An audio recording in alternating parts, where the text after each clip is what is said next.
Hi, everyone. Happy Friday once again, and welcome back to Naylo's Thrift Talk. I'm Lola, And I'm Nay. and this is a weekly live YouTube show all about thrifting and reselling and the different ways that we use secondhand items in our daily lives. And today we have one of our deep dive episodes. Nay, do you want to introduce our topic today? So, a lot of you are probably familiar with Jessica McClintock. She was a renowned fashion designer, and she recently passed away at the age of 90. So she lived a good life, but it is sad that she passed. And if you're watching this years down the road, then she passed away in, I think it was February of 2021. But and it's right now April of 2021. So we decided to do a deep dive episode. We were thinking about doing it anyway, but this seemed to make it more timely because of her recent passing. So we're going to talk about her fashion legacy and everything that she designed, her labels, a little bit about how to date the items, some bolos or things to look out for when you are thrift shopping, and we'll show you some examples of some things that sold well and what to look for. Yeah, great intro. And before we dive into that, we do have our weekly segments. Yes. So, Nay, what are you wearing? I am wearing, this is one of those, it's a headband. It's actually doesn't go all the way around. It is a headband and I don't think it was anything. It's probably like from a drugstore, kind of level. It's not anything that's sophisticated or anything, but it's cute. And so this came from one of the baggies at Goodwill. My earrings are, I think they're called abalone shells. Oh, yeah. Yeah. So they are mother of pearl-ish, or similar, right? They are also thrifted. I got these at a thrift store for $1 or $2. And this shirt is actually, it's got a kitty cat on it, and it's a sweatshirt. So I recently purchased an order from Thrift to You that I've talked about, and this had no tag and no size on it. So I wanted it for myself, but I had no clue it was going to fit because I didn't know it was going to be anywhere from, could have been a size extra small all the way up to a 2X. I had no idea. And they don't include measurements, right? Because everything's $1, so it's very basic. Just a quick snapshots, a title, no information except if it has as is, and it has a flaw, they'll take a close-up picture of the flaw. So it didn't have any tags, so there was no size. So I thought, I'll just throw it up on Depop if it doesn't fit me. But I tried it on this morning, and it fits me. So that's awesome. So cute. So I have a cute little kitty cat sweatshirt for $1. Very good deal. Yeah. So today I wanted to dress up a little bit in the spirit of today's theme, but I did not have anything from Jessica McClintock that fits me. So what I'm wearing is it's an All That Jazz dress. Oh. And it's just like stretchy, kind of midi length, so it keeps going. It's a little snug on me, but it is stretchy enough that I managed to make it work. I don't know if I'd wear it out and about in real life, but figure it works for very our show. And it's like all over. They're not quite sequins. They're like little glue dots, I think, but they're iridescent, so it kind of gives this rainbow effect. Yeah. I think I listed this on Depop and used like pride as a keyword because it would be a really fun dress for Pride. Like not traditional rainbow, but it still has that rainbow. Yeah, good tip. Yeah, definitely. I like that. So this is definitely very 90s, and it is a brand that I do like to pick up. Not a high seller by any means, but I've had some good solid sales of different 90s dresses from All That Jazz. So it's one to look out for. Very cool. So, and I was thinking about wearing like something Jessica McClintock-y, but I'll show the dress that I have that's Jessica McClintock. And although maybe I could fit into it, it's just not something that I would wear because I'm not a girl that is like not because I'm too modest or anything, like just off the shoulder style, strapless styles just don't look good. Yeah, so not something I would wear for a show, but if I had like an appropriate Jessica McClintock dress to wear, I might have worn it, but. Okay, what's your home decor item this Okay, week? so my item is, and it's not quite home decor, but it's in that genre. So I have, okay, first of all, let me tell you about vintage crock pot. So my mom has a new crock pot that is, like a recent one, like within the last 5 or 10 years it was made. And the components, like there's a lot of plastic on it. It works great. And she loves it because it's an oval shape. But she had given me years ago her old crock pot from the 70s. And I just love the thing. So I'm a vegetarian and my children are not. So often I've recently been doing a lot of things in the crock pot just because it's easier. You just set it and forget it all day. And I eat way differently than my kids. I'm also like on a Whole Foods, vegetarian, almost vegan diet right now. I'm, trying to lose some weight and get healthier and whatnot. So this way I can make 2 different meals. I can make a meat meal and then I can make my own vegetarian meal at the same time. So if I want to make a vegetarian chili for myself, say, I can make a meat chili for the kids and put it in another crock pot. But I only had the one 70s crock pot. I refused to buy a brand new one.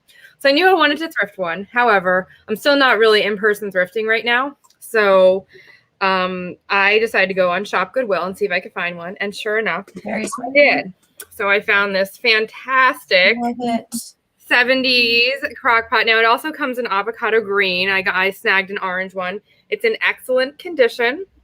And they shipped it really well. I was a little nervous because the lid is glass. I was a little nervous and the inside is ceramic. It's crockware. And I was a little concerned that it was going to come to me, kind of, broken up or something, but they were really good at packing it. They bubbled it like it was Fort Knox. They put it in a box that had enough room around the edges. They filled it with peanuts and some packing paper. I have lots of extra packing materials and it got to me just fine. And it's in excellent condition. And I paid a total with shipping of $22 with shipping. This thing weighs a lot. It's got to weigh at least, like a good 10. I mean, the boxed up, it probably weighed a good 15 pounds or so. So there is my new 70s crock pot. I will never, ever, ever use anything other than a vintage crock pot. So that is such a great reason to buy used, because like one of those items is just, they don't make it like they used to. Yeah, and exactly. Also, an example of how Shop Goodwill can be, that's a great idea, Heather. And I wanted to tell Heather, I did get some of them. Big difference. You can spray the inside. I don't care how much, it still sticks. You use the liners. It makes it so much easier. I'll have to get some of those. So one thing with this one that I'm a little disappointed, this must have been the year that they did not make this insert removable. Oh, one piece thing. It does not come out. My other 70s one, which is like, I should have had a picture of it, but it's like brown and kind of avocado green. And it's got, it's from a different year. And the inside insert does come out. So it's easier to clean. That's not a big deal though. Cause like Heather said, if I use the liners, it'll be easier and I can still get it wet inside and clean it. And so I just can't get the bottom part wet. So it's a little trickier to clean. So that is one thing I will have to say. I didn't even know that they made them. But I looked it up and there were a couple of years that they did make them as like one piece. So that's so interesting. Yeah. So I would extra good reason to have the liner. And exactly. But Marianne says that she has the same one that she got as a wedding gift. That is so cool. 48 years ago. So this is probably older than me, and the other one that I have is probably also like early to mid 70s. So I am very happy. I can't sing the praises enough about my new vintage crock pot. Very cool. Yeah. So I realized that my item would have been a great example to show last week when we were talking about lots. But this is the jar where I keep all of my knitting needles, and the jar was thrifted. It is an Atlas, not a mason jar, but that type of jar.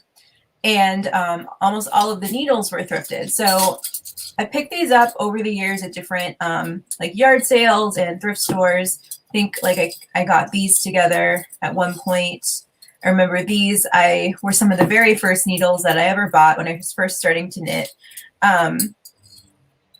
But you can see they come in lots of different colors. And one thing I would love to do at some point is buy some more lots online and then have like different jars with different colors. So like one with like blue, one with yellow, and do kind of like a rainbow or like just a sort of gradient effect with the Oh, that's a cool idea. different vintage needles. And these, a fun fact is that they're usually made out of milk protein. Really? So these might be plastic. Some of them are plastic, but these definitely are milk protein. Wow, that's interesting. So they're actually quite sustainable, and they are very fragile. If you sit on them, they will crack. And I have lost some vintage needles to doing that many times. Luckily, they're not too expensive, but it is always sad when you have like, you know, a pretty vintage thing, and then it just gets brittle over time. Can you use knitting needles for acupuncture? You know, I actually have done acupuncture, and those needles are very thin. So I don't think these are good. Yeah, I think you'd have to be a super micro knitter to use those kind of needles for knitting. Heather says that she has an excellent spicy sweet potato stew recipe. I will have to ask you for that. That sounds good. And this was great. You got a baggie of cross stitch. So was that cross stitch floss or cross stitch patterns? Sold one for $9.99. That is a great sale. And cross stitch is definitely one of those things that people are looking for right now with the pandemic. Like lots of new crafters, and it's one of those crafts that sounds a little less intimidating. So now is the time. Absolutely, yeah. Okay, so he said cross stitch pattern. Yeah. Cool. Okay, so our new segment is Holy Poop Emoji. This sold. So I wanted to give one that was kind of not so funny, and then one that's kind of funny. So this one is I was surprised. So this is a surprising one, and you know, just I wanted to make it a topic appropriate. So it is a Gunne Sax dress, a vintage Jessica McClintock, and they did use cottagecore in the keywords, although it should be one word, but it's still searchable that way. And they did put as is. And when I looked, it still sold for $45 plus shipping. And this dress was pretty darn trashed. When I looked at the condition, it had holes. It had the zipper was broken and there was a pin holding it up. And so somebody has to redo the whole zipper in it. It is a vintage 80s label. It had stains. It had rips in the lining. It was, and they did disclose everything with the photos, but I was surprised that it sold in that condition, but it was a really pretty dress. So somebody that is a seamstress or something, probably decided that they would get a good deal and, bring new life into the dress. It is a really pretty dress. Yeah. I mean, that is a great deal on a dress like that. And all of the issues, although they're significant, if you know what you're doing, they're not that hard to fix. So it's easy to put in a zipper. It looks like the tear was around the hem, so it's easy to re-hem it if that bothers you. And then the stains, with a little practice, you can usually get those out. So it seems like a win-win. The seller got a good price for a damaged dress, and the buyer got a good price for an otherwise expensive dress. So cool. So the point is, I mean, if you can get one of these, like let's say you're at the Goodwill on Dollar Day and you happen to see a dress like that, don't just pass it by because it's got condition issues or if it's in the bins or whatever. I wouldn't pay $20 for a dress in that condition or something, but you can still, they still made, I'm sure they didn't pay much for it. They still sold it for $45 plus shipping, and both parties, I'm sure, were very happy. So. Yeah. And I was telling Nate earlier, one of my first Jessica McClintock sales, so this is years ago, I wanted to try and find the listing, but it's long gone. I thrifted a girl's dress. So it wasn't even like a extra small. It was just, it's a child size dress. And it had some significant flaws, but it was like one tear in one place. So I think it was fixable. And I sold it for like $70. So after that, I will definitely pick up any of those older Gunne Sax, more like the peasant dresses. If it's a $5-10 dress, even if it has issues, like I'm definitely not passing that up. Yeah, for sure. So this is a funny one. This is so somebody sold this. Oh no, where did they go? Okay, let's see if she comes back in a second. That was a pretty funny item. It's too bad I just lost her. Oh, here she is. Nay, are you back? I'm working from one monitor today. So Oh, yeah, did you close it bear back? with me a little bit. I forgot. I'm over here so that I don't have interruptions. I'm at my mom's house, and I forgot my HDMI cord. So I can't plug in my second monitor, which makes it a little tricky when you are working from one 13-inch MacBook Air screen and trying to show multiple windows. So I accidentally X'd out of StreamYard. I'm glad it wasn't like a No. So I apologize about that. So it's just hard because I can't see what I'm showing. So sorry about that. So here we go. So this is a perfect vintage wood stake for killing a vampire. So I did notice this, and the funny thing is, and I didn't even realize that. So if you go into eBay, you can see, I don't know if you can see the top here because I can't see both screens, but everything else, there's a category that says everything else, weird stuff, and then there's really weird. And apparently there is, under weird stuff, slightly unusual, really weird, and totally bizarre. What's under totally bizarre? Is it family friendly? Random dead fairy, one of a kind oddity for cabinet of curiosity. I don't know. There's fetus, beetle skull. That's interesting. Yeah, there's lots of nude stuff and interesting fart bags. Yeah, so a weenie baby. Okay. Yeah, so I don't know if I want to know. Yeah, so for your own amusement, you can go under that section, which I didn't even know. Some of you might have known that existed. I didn't. However, that vampire steak was a funny one. And it was actually just a circus tent steak. And they remarketed it as a vampire steak and sold it for $22. So that's kind of genius. No, I know there are collectors of like circus memorabilia, so I wonder if it actually went to. So maybe they had actually sold it as it was, but it's just funny that it is very funny and clever. So I'm surprised using the weird stuff and the maybe I'll be highlighting some of these in the future episodes for this because I did not know that this category existed. I think it was in the back of my mind somewhere, but I just had totally, I just kind of stumbled upon it and I was like, and I think it's hilarious that it's slightly unusual, really weird, and totally bizarre. If anyone starts browsing these categories after the show's over, drop your like favorite finds in the chat or in the comments. That would be fun, because I would love to know what people find. Heather says, I could use my knitting needles to kill vampires. Absolutely. They are multi-purpose. Well, that's true too. You could remarket them as vampire steaks too. So next week, we are going to be doing a show on handbags. We haven't done a show on handbags yet. So it will be not so much of like bolos and brands to look for because we've done a lot on that, but more of, styles, silhouettes, and tips for listing as far as keywords. You want to have, like, if you have a baguette versus a crossbody or a saddle bag, you want to have the right keywords in there. And the eBay item specifics can be a little bit daunting if you're not familiar with handbags. And so we will go through some of the item specifics. And we did do a show about measurements, but we will also, briefly touch on like measuring them and all that kind of thing. So we're going to go through like some of the basic, most common silhouettes and styles of handbags, and just give you a little bit of a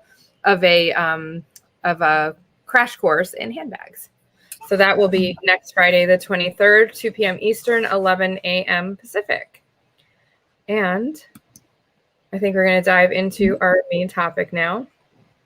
So Lola, do you want to take it from the top? I'm going to pull up Jessica's obituary first. And I can put this, it's hard to read, because it's tiny, but I can put this link in the chat by all means. I mean, not in the chat, in the, yeah. But she, you want to start? Yeah. So, a few weeks ago, or what was it, last fall, we did our episode all about cottagecore. And so if you are a regular viewer of the show, you've heard us talk about it before for sure. It's really popular right now, especially with Gen Z. So, a lot of like Depop shoppers, but also, Poshmark, eBay, across the board are looking for these sort of like romantic peasant dresses, which was really a style that Jessica McClintock pioneered. So, it's relevant because she did recently pass away, but it's also so there's sort of been a recent resurgence in interest in her designs, and they've always had strong collector following, but I think that the appeal has broadened a little bit more. And I think both of us also are fans of her because we were younger when her dresses were really like the staple. Younger than me, but I am younger than you. I'm the old lady of the two of us. But I do remember like in middle school and even into high school. So like for me, that was the late 90s, early 2000s. Like she was the dress you wanted to wear to the winter formal or prom, and it was always a really big deal to be able to buy one of her dresses. And one of my early eBay shopping memories. Nay, I don't know if you have my listing. Yes, I do. I will pull it up. I think it was Depop, right? Yeah, now it's I listed on Depop. I bought it on eBay. So this is a dress I bought back when I was a size 2, and it sadly never fit me. But I remember like finding it on eBay for a steal. I think I paid like under $10 for it, and it was like in perfect condition, still in perfect condition. And it was just like one of those purchases that got me hooked on, shopping for clothing, and got more into vintage clothing. Is that the back of it, that detail? That's the back. It's so pretty. It's really hard to photograph. It would be a really good dress to put on my mannequin so you can better see the back, but it is too small for my mannequin. So I've not been able to do that. So that's a 90s label, correct? Mm-hmm, yeah. Yeah, I think it's like earlier mid 90s. I'm not sure exactly, but it's definitely like, it's not 80s. And it is, I need to put measurements on here because it's, her sizes in general run small. Yeah, and I have to say, like, if you saw that tag, it says 5'6", so any odd number is a junior size. Right. So her dresses are kind of more, and she did do some specific juniors lines as well. So her dresses do tend to run smaller, and a lot of them are more of junior sizes, because you'll see that 5'6" is really more of a junior size. So the 6 is an even number. That's a women's size, but it's more of, if you have a 5 in there, it's going to run smaller. Yeah. So. And again, like when I bought this dress, I was a size 2, 5'6" was too small for me. So it is, her size is definitely run small. Yes. But yeah, so I think, it's one of those fun things to get to sell now, because it's sort of sharing these memories, and like, also it's just fun to find her dresses in the store, because it's like, I remember that time when I would have been thrilled to find it just to wear it for myself. But so, as Nay mentioned earlier, Jessica McClintock passed away February 16th at the age of 90. And she grew up in a middle-class household, but had dreamed of being a dress designer from a really young age, and had encouragement from her parents. And she actually learned to sew from her grandmother, who was an artist. Her name was Verna Hedrick. But one thing I thought was really cool about her is that she, even though she had this dream from a young age and she'd been sewing for most of her life, she didn't actually go to fashion school. So she was not formally trained as a fashion designer. She went to BU until she dropped out to get married, and then eventually settled in the Bay Area and graduated from San Jose State University. Yeah. So the funny thing is, she was actually a teacher, a school teacher. And she taught science too, which is so cool, because like, she's obviously the super creative person, but then she was teaching, science, which often, like for me, I'm very right brained. Like I'm not a scientifically minded person. Yeah, me too. I'm all artsy fartsy and creative. Mm-hmm. My mind is just a creative mishmash mess. So I get it. Yeah. Oh, Carrie Berry's mom says my wedding dress was Jessica McClintock. Oh. That is so cool. We do have a couple wedding dresses of hers. Yeah, and I wanted to show, maybe I should show now. I wanted to show, I don't know. Go ahead. He's driving, so I don't know if he's watching now, but I do have a couple examples of, so I posted, so Hillary Clinton, first of all, she wore a Gunne Sax wedding dress when she married Bill in the 70s. So there's a picture of Bill and Hillary. Which is really funny. If it loads, there you go. So it's a little blurry, but yeah. So that was a funny little fun fact. but so many people have said, "Oh yeah, my wedding dress was Oh, Jason's in the chat. Oh, good. Okay. So I wanted to show that. It's my listing. Okay. So I wanted to show. So I got a lot of traction on. So I posted on my personal page and in the thrifting board, and some people commented that they had, some pictures to share of dresses. And a friend of mine wore a Jessica McClintock wedding dress in 1996. So I'll show that. But I wanted to show some of our viewers pictures, and this one happens to be Jason's. So this is a Jessica McClintock dress that he sold, and it does have that Gunne Sax vibe. However, it is a late 80s, early 90s Jessica McClintock wedding bridal line dress. And he sold it for $150, and he said that he paid about $13-ish for it. Wow. Yeah, so really pretty. You can see the lace. That's there. Super pretty. It's a really beautiful dress. So that was a good, sale. And then there is the label for that dress. So that was, and you can see again the 7 there, the junior. So that runs smaller, but I know he obviously put measurements in and all.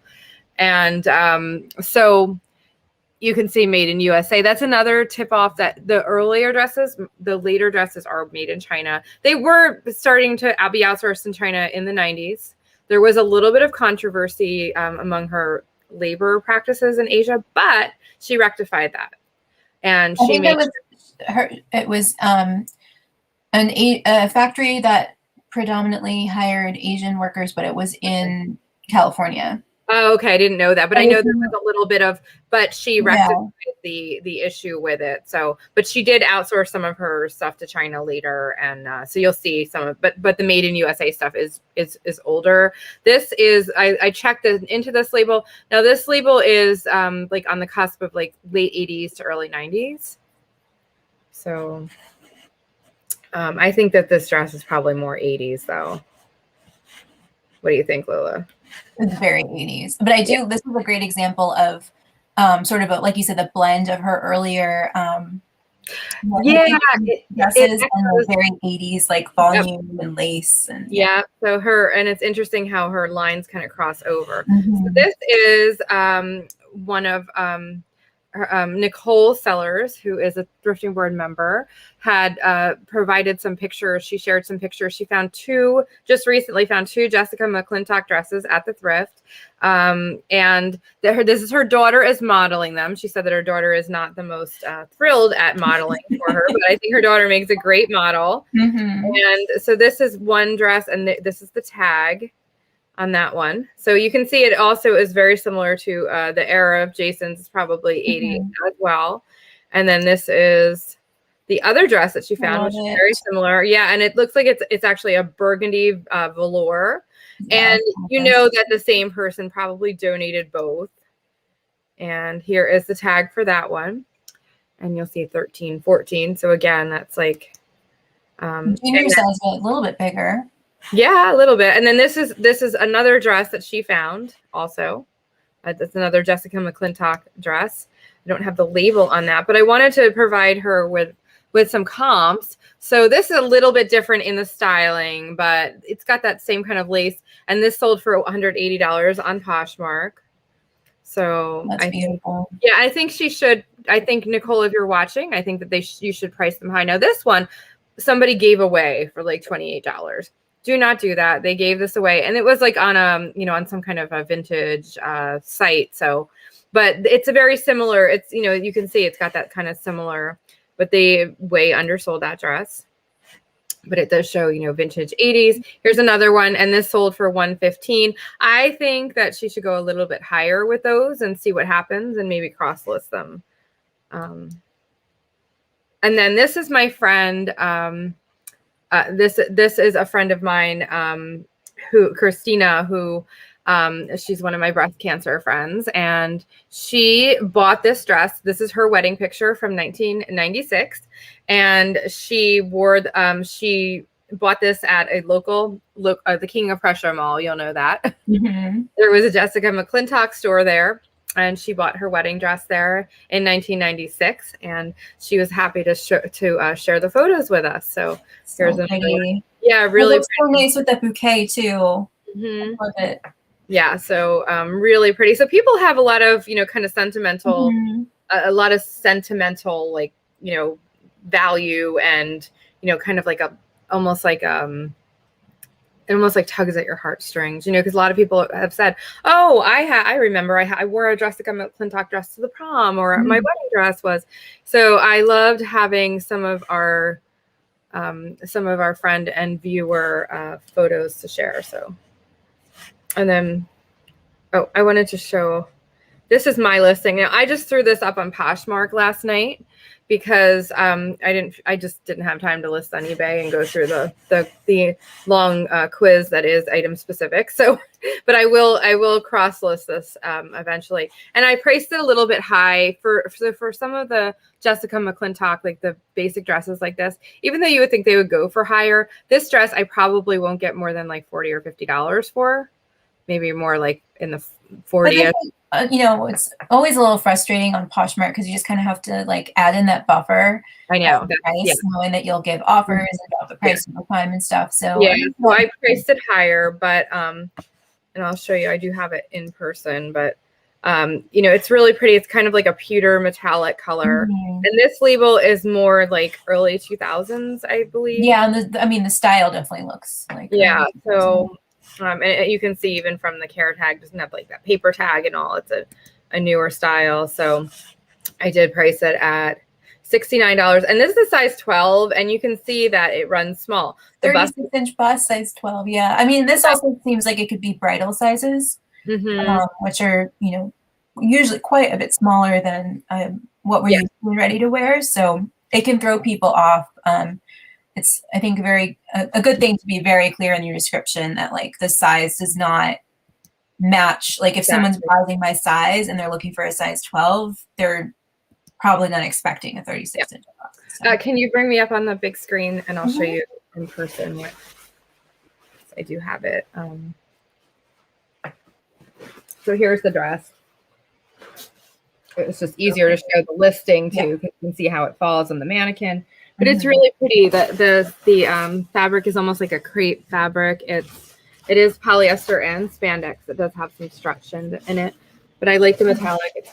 It's lined in a satin lining, and it's got a lot of her dresses too have the underwire in them. The to hold the seat. But yeah, you can see this is, and again, there's the label. So. Yeah, so that is my Jessica McClintock dress that I have at the moment. I've sold others in the past, but yeah. Okay. So going into the history of the company, I didn't know this until I started working on our episode, but the original Gunne Sax company was actually founded before she became involved in it. And there's a great blog post I found. I don't know if you have it pulled up from the Vintage Traveler. We can put this in the. Yeah, I have it here somewhere. So it was the small blog that had interviewed the children of one of the original founders, and then like kind of checked what they knew of the story with their mom. This wasn't it, was it? The Vintage Traveler on WordPress. I might not have grabbed that one. Sorry, I might not have grabbed it. It's in the doc if you can pull up the. Yeah, I can try. Yeah, hold on. But so the original founders were named Eleanor, known as Elle Bailey, and Carol Miller. And so this is the interview I'm talking about was with the children of Eleanor Bailey. And they had sort of like founded the dress company in the 60s, named it Gunne Sax as a play on the phrase sexy gunny sack, which I thought was really funny. I always assumed that was like sort of the intention, but so that I do have that one in here. Okay. Oh, you do? Oh, there it is. There, yeah. So okay. Yeah, so this is like a really cool little interview. And they do talk about how like the early Gunne Sax dresses really were hippie wear. Like hippies would wear them. They would run around San Francisco in them. And so it was a small local company that was making a dress designed for sort of a counterculture audience. And in 1969, Jessica McClintock was wanting to enter the dress business at the same time that Eleanor Bailey had bought out the other owner, Carol Miller. And it seems like from the interview, it seems like originally they had thought they would sort of partner together and work together, but then Eleanor decided she was ready to sell. Her kids were in college, the kids who this interview was with, and it was time for her to move on. So basically the entire company soon, within a year, got sold to Jessica McClintock. And the years vary a little bit. So like here, I think they say 1969. I think in her obituary it said 1969, but that's somewhere it does say like 1970. So it's a little unclear exactly like the chronology of that, but it was right around there that she started taking over the company. And so the Gunne Sax dresses that are the peasant cottagecore look were very much a design from the 70s. And then once you get into the 80s, you do see more of the like satiny prom or velvet prom dresses that we saw a couple examples of, like the ones with the lace. So it's interesting to track her dresses over time because I think they really reflect what was kind of the predominant style and like the idea of sort of like a glamour of each decade. Yeah, you can see the 70s and the 80s really have that cottage core and that like they scream 70s and you can really tell what But you can also, there's still something distinctive about both eras because there's still like the lace and the volume and the length often, or like the long sleeves. Yeah. And according to, Heather says hippie-ish. Yeah, it's like I thought that I thought that she was sort of copying what hippies were wearing. So I was surprised to learn that it actually was like these were the dresses that hippies in San Francisco were wearing. It wasn't like she was copying what people were creating for themselves. No, they were actually like, so funny.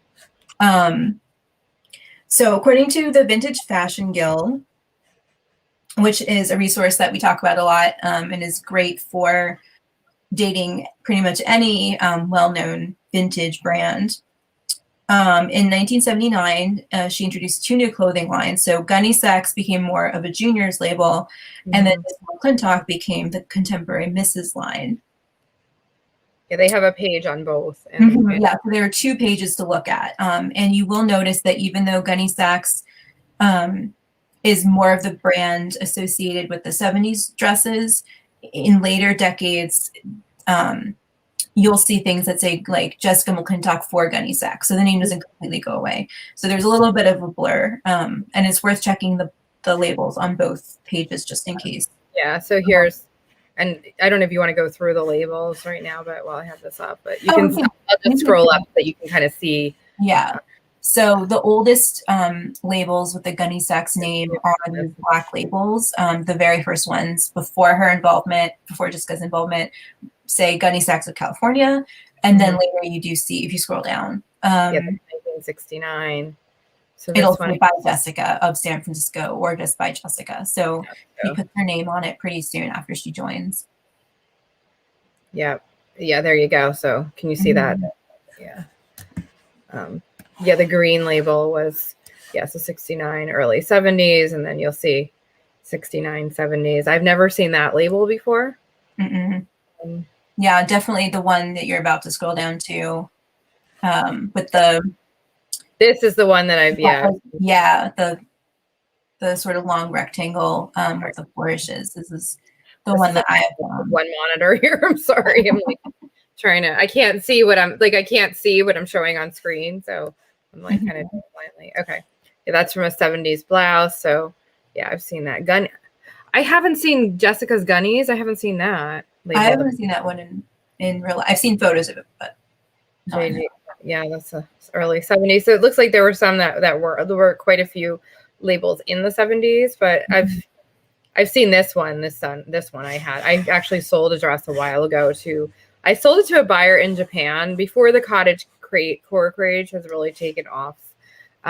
So I think, and I sold it for a couple $100, but I think if I had held out, I could have gotten more for sure. It was really pretty. It went to Japan, so. There's a big vintage following in Japan, so that's and I think they're a little bit ahead in our trends because, like I said, it was a couple years ago. It was before the cottage core had taken off. Here, so I think that can be said for a lot of things. That like what vintage buyers in Japan are looking for will become what's popular among vintage buyers in the U.S. like 3 or 4 years later. Yeah, really interesting. Late 70s. Okay, and then I've definitely seen that Gunne Sax label. At 80, and there's Scott McClintock. Yeah. So Scott McClintock is her son. I think that came up as a question in a chat at some point, maybe during a cottage core episode, and then also I know in the thrifting board thread yesterday, someone was asking. So that is her son, and so he has a couple lines, both a dress line and a sport, like more casual wear line. And it seems like he does a lot of two-piece. There's a lot of two-piece suits too. So his stuff is also worth picking up. I know you're looking at comps. It goes for a little bit less, but they're decent. I just want to show the labels for Jessica McClintock labels from here's. And definitely go to the Vintage Fashion Guild, read their little blurb on it, and but here's 80s, and that look. This is more of like the one that I had shown that that Jason had that dress, and also one of the ones that I showed from the thrifting board, from one of our thrifting board people had. I think so. Yeah, and I think there was a label on here that was similar for, I think that bottom one is the one that I have on my dress that I was showing. Early 2000s, probably. Yeah, so I remember that the Gunne Sax threw me off at one point, and then I realized that it is a name that still appears in the 2000s, even though he wasn't running the separate Gunne Sax line. Yeah, this is an early ad too from for, I guess it was a 70s ad for geared towards graduates. And it's kind of funny. It was like by Jessica for Gunne Sax of California, good old fashioned muslin, and it has the lace panel and all. So they're gearing it towards graduates, and it was $45. Oh my gosh. Hard to find one for that nowadays. I think it would still have been, a special occasion dress for sure. It wasn't just an everyday purchase or an everyday dress to wear. Okay. So I don't know. So in the 80s was when she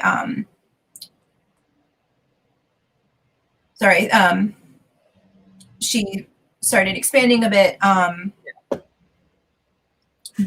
with Scott McClintock's lines, and then folded the Gunne Sax name into Jessica McClintock. But as I mentioned, it still appears on tags into the 2000s. She added her fragrance line her first fragrance in 1988. And then by the mid-90s, she was operating 41 boutiques and reporting annual sales of $100 million. So in that period of the 80s is really when, her brand was expanding, and she was reimagining it a little bit and moving away from the peasant dresses into these, super 80s, like this. I'm just pulling up some ad. This was an article that had some ads in it, and you can see some of the 80s styles that you think 80s prom, and this is they were very poofy, and they had and then sort of peaking in the 90s. But 1987 to 91, so you can see some of the styles in these ads.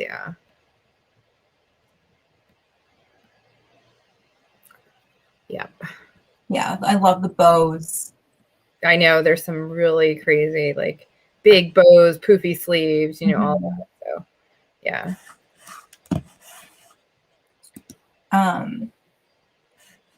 So the big shift at the company happened in 2013, and this article from Bustle is an article from when that first happened. If it's the one I'm thinking of.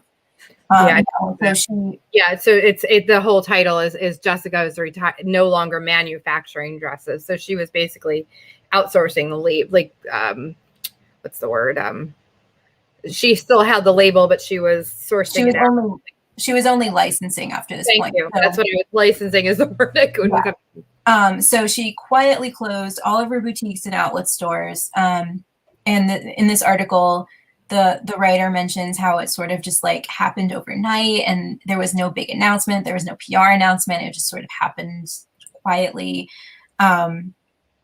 And it seemed almost like everything was closing down, but then the company said, no, we still exist. It's just moving to a licensing model. So her name still appears on fragrances, on handbags, jewelry, eyewear, home decor, and some evening wear. Oh yeah, so there's at the bottom in italics, I think is the statement, if you want to. Oh, okay. That. There you go. Yeah. Yeah. It says I'll zoom in on as much as I can. There. And I love how she says it's reflecting her love of a romantic lifestyle, which is definitely like what we've seen already, and from the romance of like the hippie dresses to the romance of the like glamour of the 80s. I definitely understand why she says that, like where that comes from. Yeah, they said her house was like was all decorated like that, like very romantic. Mm-hmm. You know, I can just picture it. Yeah, very. So. So now that she's passed away, her brand still continues to function this way. So I think it seems like she was very savvy and set it up that like she figured out a way to keep the brand going without her involvement.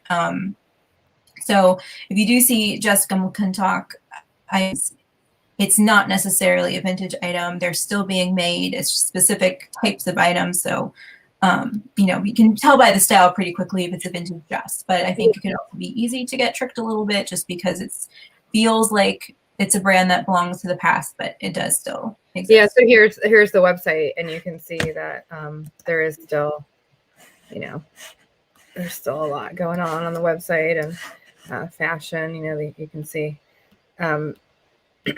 there's jewelry, there's some of the eyewear and prom and bride. So, you know, and then where to buy, they'll give you can't actually purchase on the website, but it gives you, you know, an idea of the collections. Mm-hmm. And then there's also a page for the bags, which is jmcbags.com. And this is all just dedicated to the handbags, which I'll show you a couple of bolos from them, but they're still in existence. They're still making, you know, them today. So you can still, yeah. So, and you can see that these are a little more modern, but some of them, you know, some of the vintage bags will still, but there's still like a lot of evening bags, you know. Now this is a website you can purchase on. It says sold out, but yeah, there you go. So.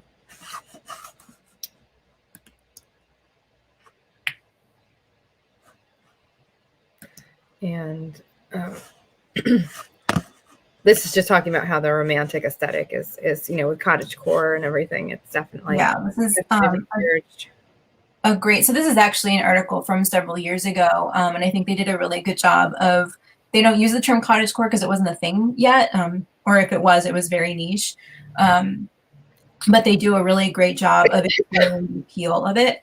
And I love the line, from this article. It describes the Gunne Sax dresses as Holly Hobby inflicted boho romanticism, which is a great phrase that really captures both Gunne Sax dresses and cottagecore as a whole. And then I think at the end they also say something about like that Hillary Clinton should be contacting Jessica McClintock for her inauguration dress. The article was written in 2016 before the okay. So they were, yeah, that's funny. Maybe this is what happened. This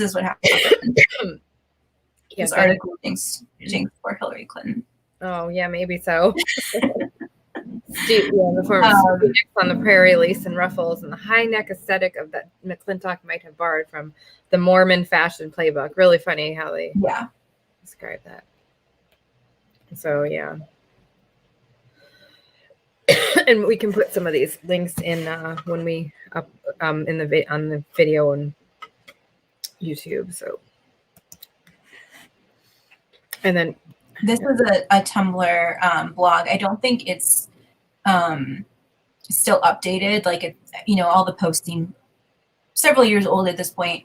But of course, it's vintage, so even something that's a little dated is still accurate. The comps are not, but like it's just a great resource for getting an idea of her different styles, and then also a tag resource. So the person who ran this blog does a great job of having the that's great. It looks like tag with each dress. I think some of them were purchases that this person made, but then some of them were also just eBay listings, like photos pulled from other eBay listings. Wow! So it's essentially just like a great archive of old listings of Gunne Sax dresses.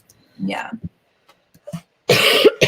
Yeah. So this is called the Gunne Sax Library. It's gunnesax.tumblr.com, but we can also put the link in the notes. There's so many really pretty dresses. Oh my gosh, yeah. The gingham and like, it's also kicking myself when I see the comps because some of them seem so reasonable, and I don't think you would sell any of these dresses for that little today or buy them. No, definitely not. I think, well, yeah, like everything else, the value is going to. Yeah. And like you can see some of the images are missing. Sleeves, those are crazy. But there's still plenty of the content is still available. I love that dress.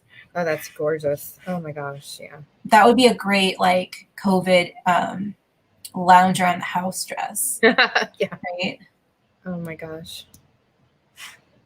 And then this blog you found. And then this is another vintage blog. So again, this one's a little bit dated. It's from 2017, I think. So Tumblr blog, but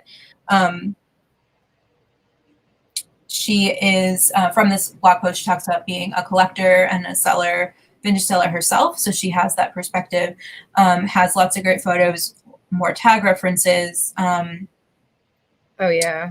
And just, great examples of too. Yeah. Yeah, that's crazy. I love the dress on the left up here. Sorry, I'm scrolling too fast, but this dress on the left up here, I would totally rock that dress. I love that dress. That's funny. I really like the one in the middle, the color block red, like red, so pretty. Yeah, that is pretty. My favorite is the one on the left. I like that one too. Yeah. I mean, I'd wear any of these, to be honest. Oh my gosh. Yeah, they're gorgeous.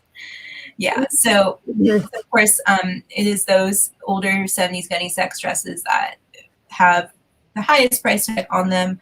But there are still, it's still sought after for the later prom dresses and formal dresses from the 80s and 90s. And there are lots of great comps. I mean, Depop, it seems like, is a great platform for those 90s prom dresses.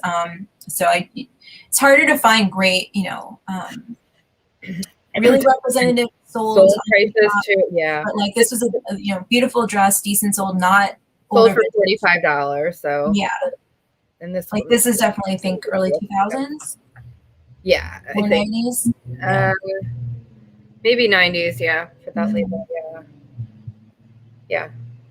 Wow. Yeah, that's a pretty dress. And it's tiny. You can tell it's really tiny. Yeah. But remember, you have a lot of tiny Gen Z players on Depop. So if you're going to sell something tiny, and one of my solds, I'll show you an example of something that I sold super tiny on Depop. So don't be intimidated by that. Here is another category for dresses that I don't think comes up as often. These remind me more of like Laura Ashley dresses, which I've also had good luck with selling. It's just the very 90s cabbage rose kind of prints. Again, the big bows. This was just like a really beautiful example. This one also had the original tags, which I thought was interesting. Was it the original tag or was it the seller's tag? No. It has I think it's got the. Oh yeah, it says new with tags, right? Yeah, it's new old stock. So I bet they could have gotten even more for this dress. It sold for, I think, what it sold for. Oh, I can't zoom back down. It sold for what, $54? I think it said $50. I think they might have been able, but they have good photos and on all. I like how they took it against the green. So here's the interesting thing. So this dress, I kind of was looking on different categories. So with Depop, I think like the 80s, the 90s, like prom kind of style of the bow dresses, the that kind of thing is, and cottagecore, I guess, is going to also do. So you want the vintage on Depop, the more funky.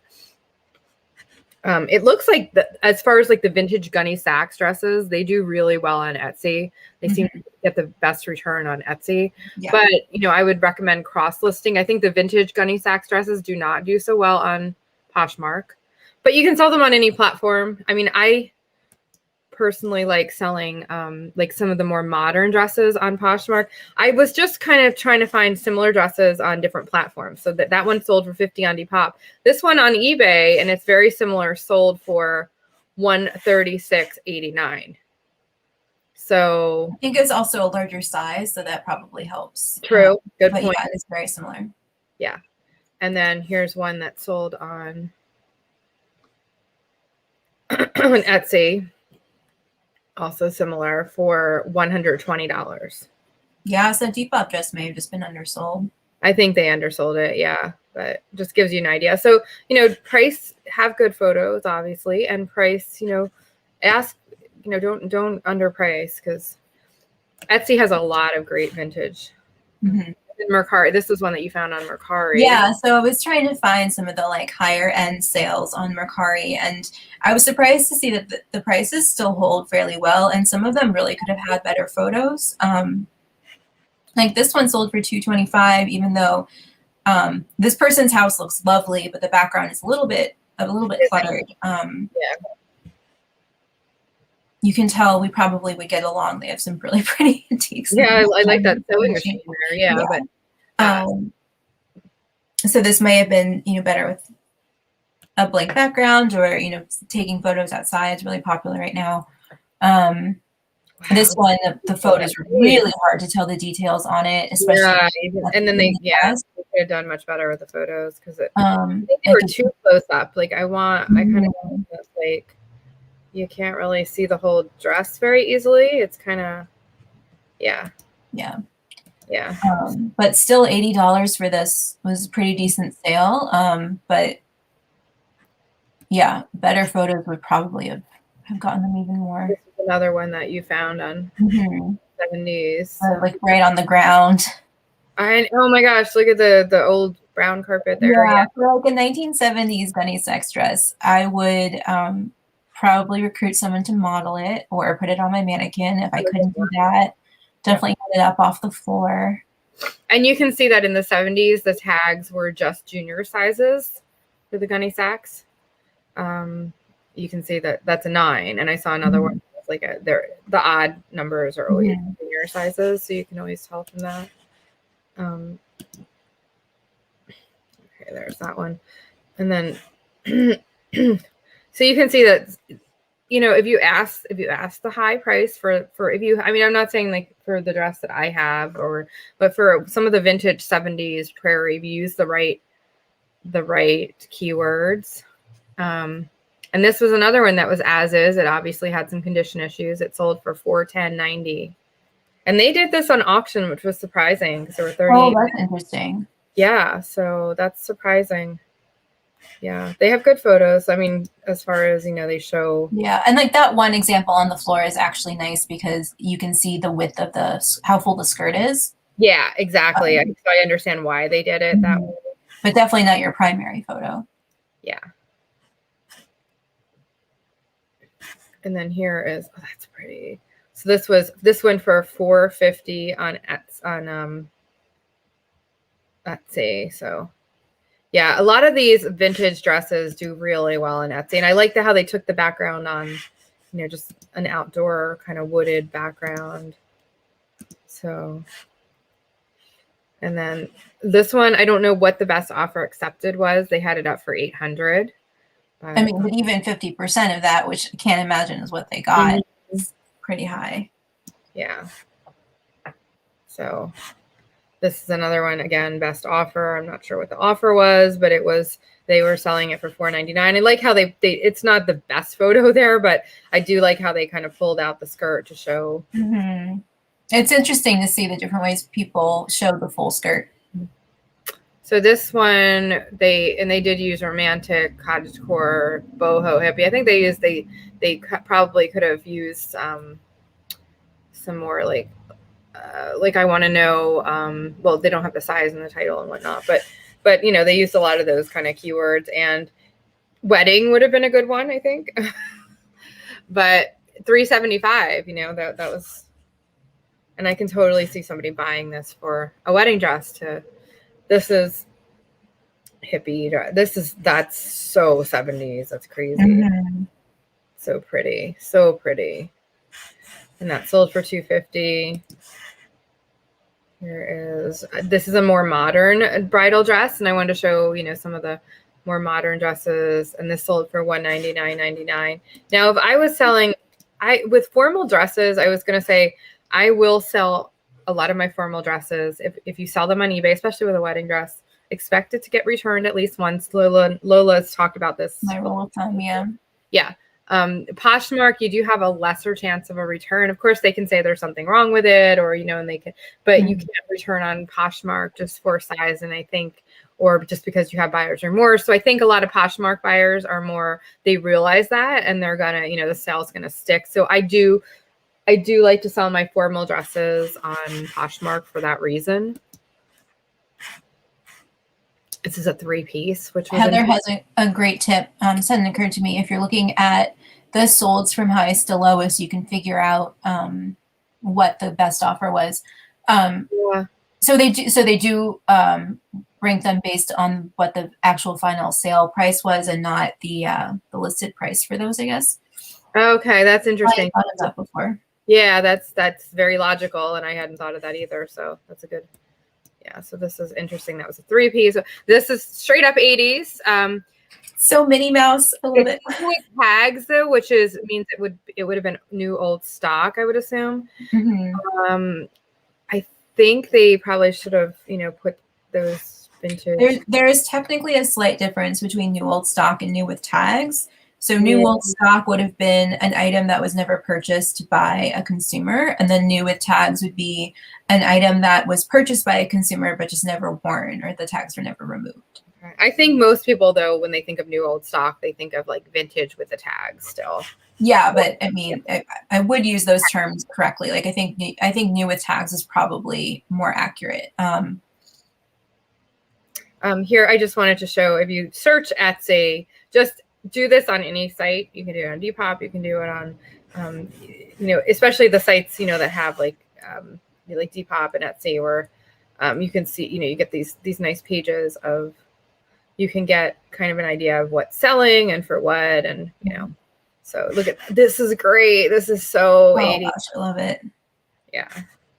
So that somebody's selling that, they're asking $75 for that dress, but that just screams 80s prom.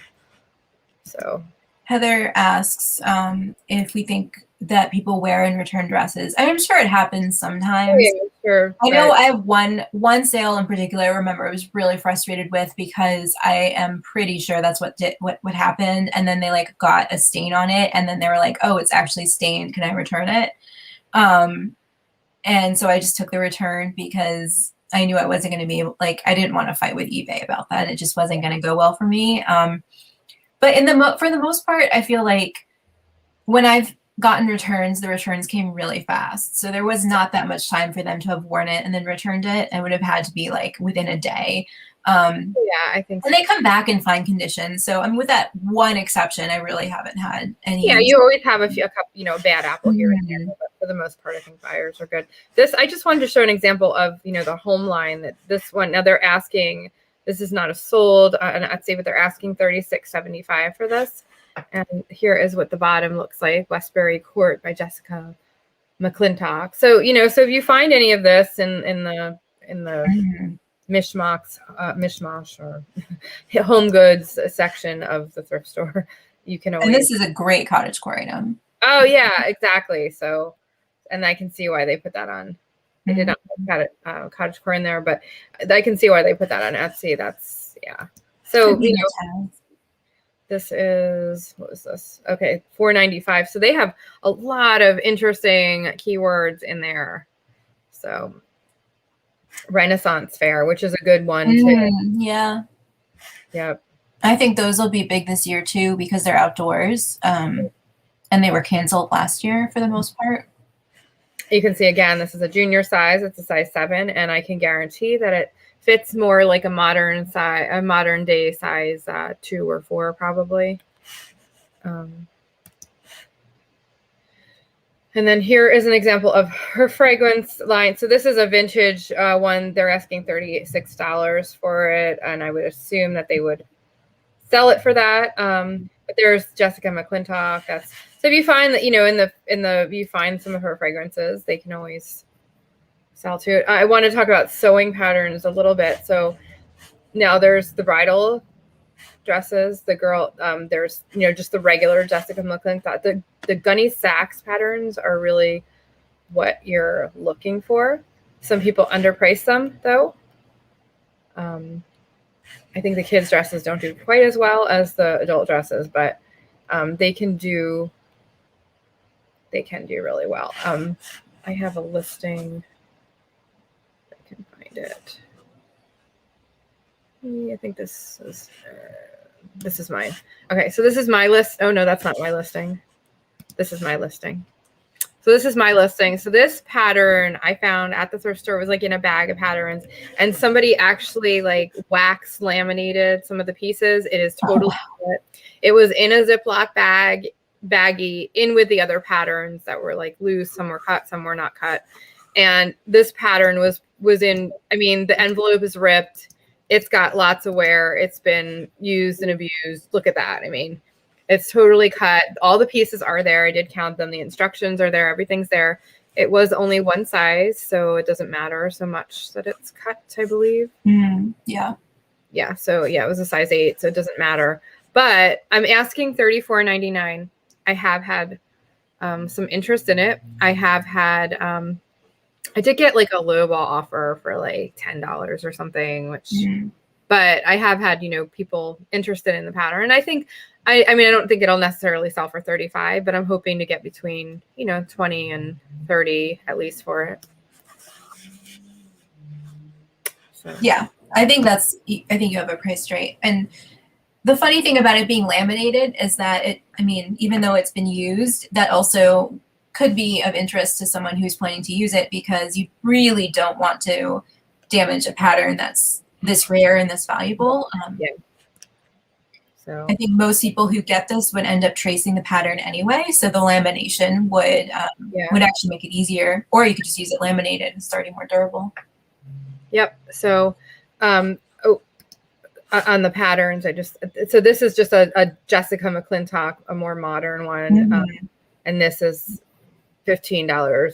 They're asking for it. And I think they'll get Miss Lola's closet too. I just noticed. Not my closet. Not your closet, but another Lola. So this is a size 12 too, which is a good size. And a lot of these patterns do well on Etsy, it seems. Here's one that you had found.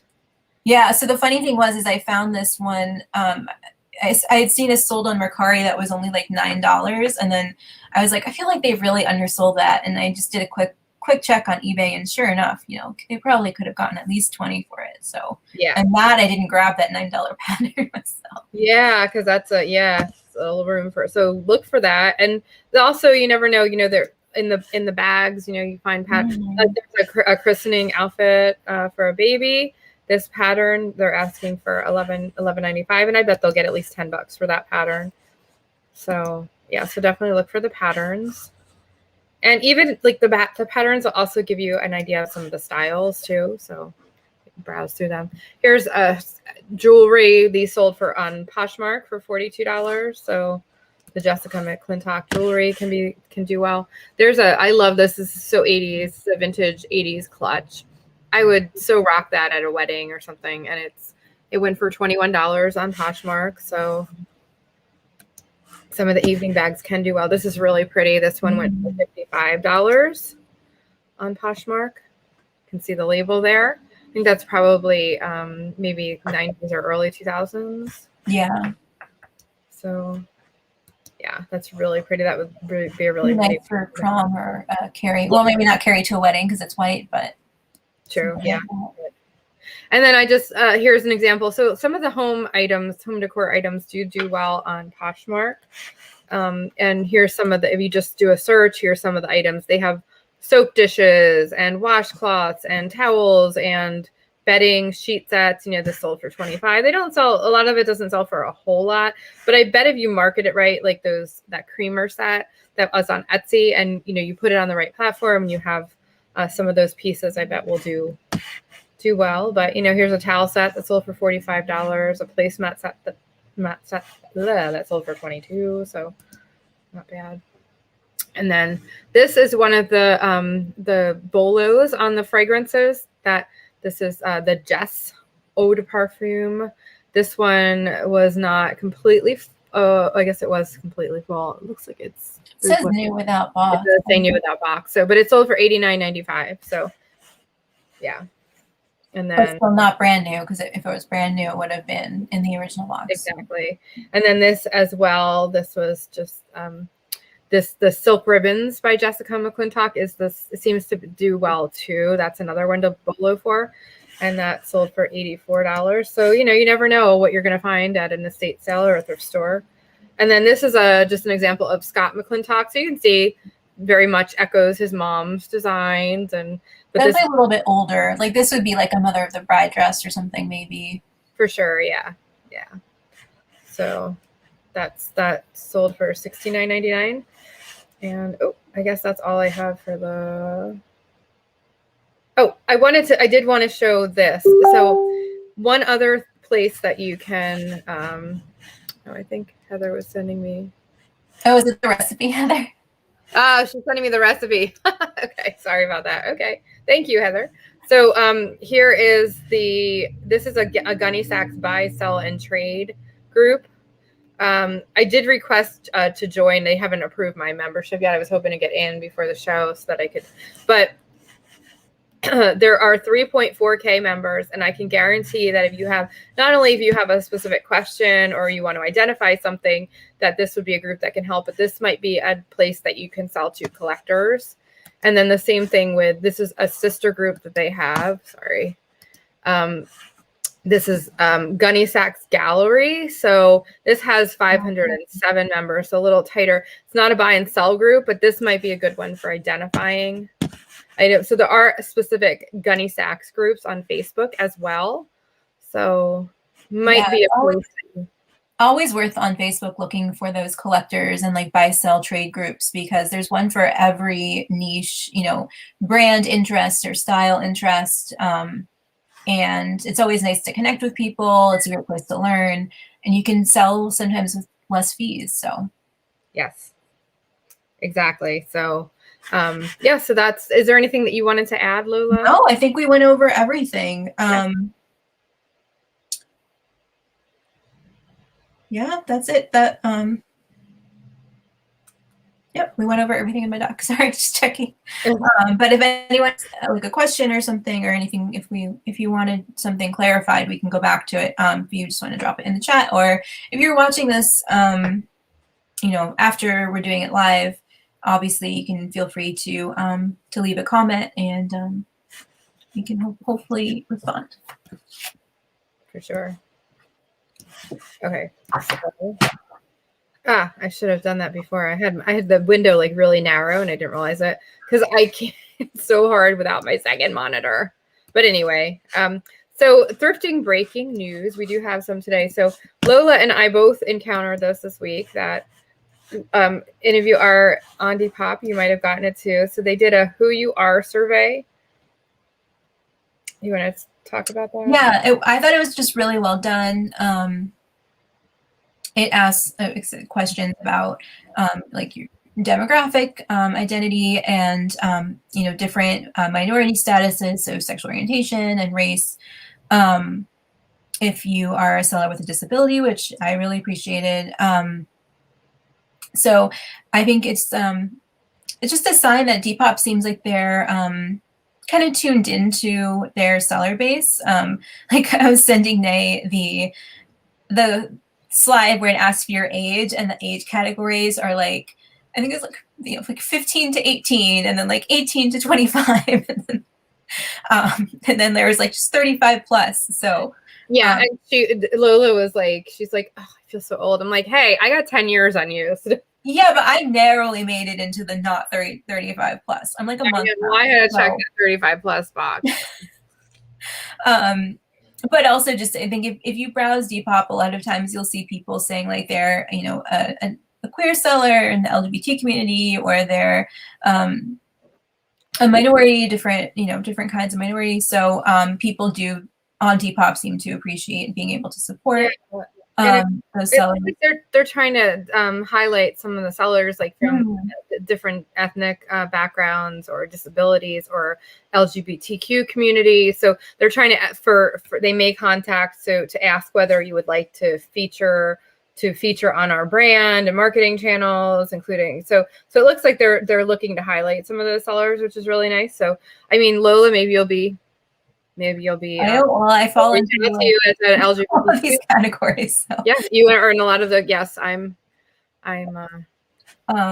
not as much, but and then here's the can you just, I have to run to the bathroom. I'll be right back, but well, we're almost, can you wait? And I don't think I can. I'm sorry. Okay, run. So I will just say about Depop that it definitely, like, this survey I thought clarified too a little bit of just the niche that Depop fills, and also is attempting to continue to fill. So it is a little bit younger, it is a little bit more trendy, it is a little bit more in tune to the diversity of the community itself. So I wonder if this will continue to set Depop apart as more of a younger platform, or if it will push other platforms like eBay to also be aware of the diversity among their buyers and sellers, because we've already seen a couple of different ways that Depop has, I think, created a ripple effect in different platforms, especially with the video. So Depop was the first platform to really prioritize video as an option for showing your item, and then we saw Poshmark do it, and then we saw eBay do it. So yeah, I like keeping an eye on Poshmark, on Depop, just because it's a really fun platform, but also because I think they're one of the more innovative platforms, and it makes me want to be more active selling on it, because I just enjoy the vibe, but also I like seeing the way that they reimagine what reselling is. So I am back. So yeah. I was very quick. I am sorry. I could not. I was like, yeah, that's what I get for drinking iced coffee. Okay. So I did want to show also that I noticed, I don't know for those of you that saw on Depop, if you are aware of this, you go to the main page and you scroll down to the bottom, there is a little button that says, geez, if I can get there. Okay, there's all the way in the bottom there. Maybe you can see that there's a button that says blog there. Mm-hmm. Click on that. That takes you to the Depop blog, which is really cool because they have so much news from.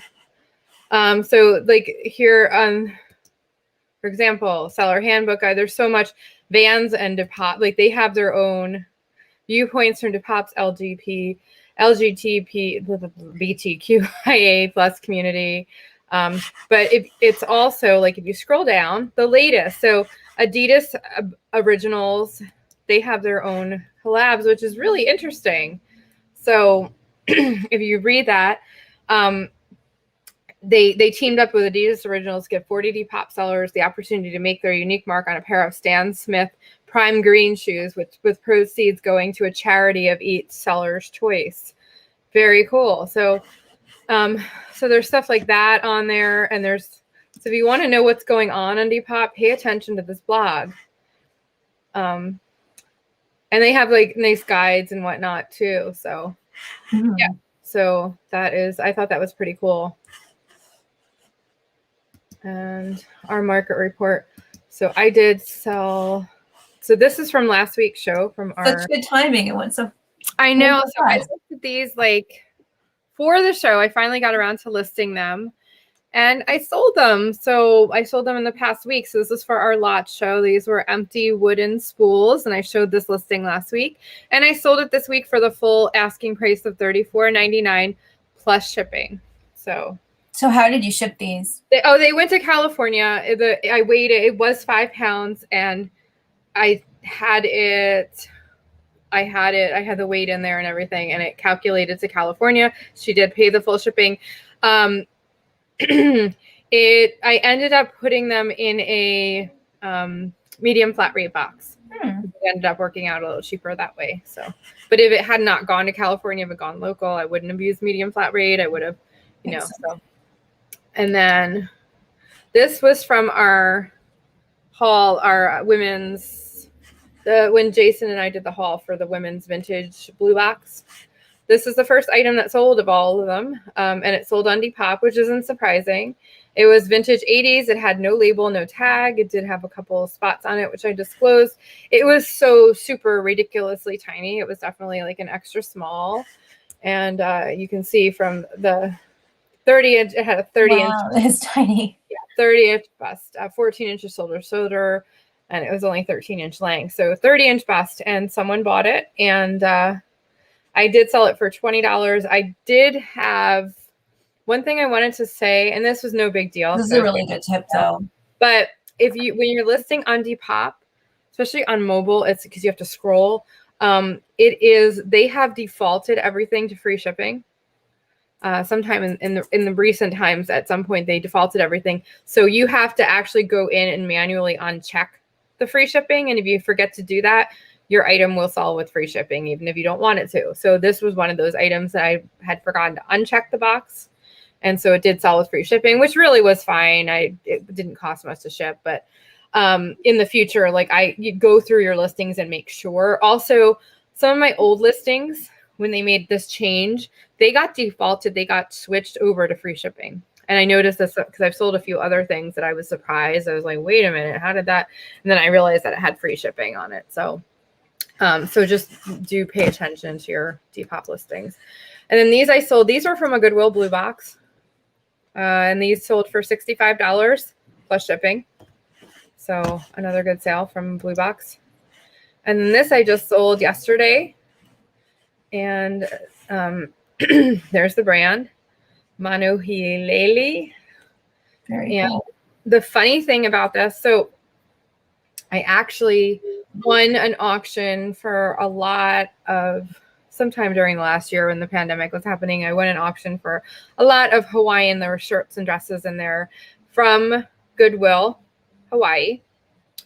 And so I paid maybe, I don't know, maybe $5 or $6, if I divide everything out for this dress.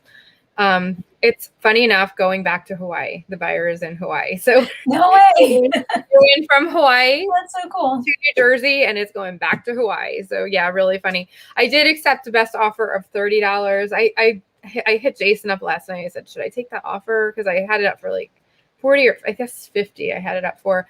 And he was like, yeah, take it, because the brand isn't as desirable. So so I was happy with the sale though. So it's very pretty. Yeah, a cute little dress. And and then this was, I wasn't going to add this, but I forgot to take it off. But I sold this North Face hoodie for $30. And the good thing about this was it also came in a blue box. So lots of blue box sales this week. I did, yes. So not bad. And then we have a question for you. We want to know, what Jessica McClintock scores have you found? Yeah.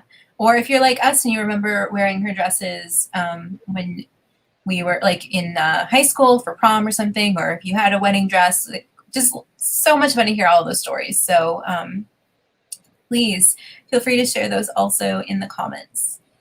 Yes. And then, where can you find us? I forgot to bring that slide up. That's okay. Well, I can grab it. Hold on. You can find us Here we go. most selling platforms. We are on Poshmark, Depop. Nay is on Mercari, and we are both on eBay. I'm Run Lola Run on Poshmark and Depop, and Lo-Fi on eBay. Nay is Thrifty Nay, pretty much everywhere but eBay, where she is Colbray *Dazzle. And you can find us on Instagram or email us at nalothrifts@gmail.com if you have any feedback or ideas for a future episode. We'd love to hear all of that from you. So we will see you next time for our handbags, styles, and silhouettes show. Yes. I just want to show Jenny's comment real quick, talking about that. That's so cool. So the travels that made in Australia. That is a great example. Going so back. crazy when that happens. Yeah. Mm-hmm. It's meant to be somewhere. So yeah. So and Heather, if you have any pictures of your daughter's prom dress, or if it was, let us know about that too. So thank you so much for tuning in, everyone, and we'll see you next week to talk about handbags. So bye.